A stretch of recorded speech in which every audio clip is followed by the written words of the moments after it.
99 জন এমপির দুর্নীতির বিষয়ে আমি এই সংসদে কথা বলবো।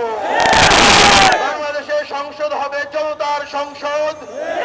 সে ছিল কোন মানুষের কণ্ঠ, গরিবের কণ্ঠ, কণ্ঠহীনের কণ্ঠ সংসদে সে উচ্চারণ করবে। যারা এক ওসমান হাদিকে ভয় পেয়েছেন, তাকে খুন করেছেন, আপনারা এখন লক্ষ লক্ষ হাদিকে কিভাবে মোকাবিলা করবেন?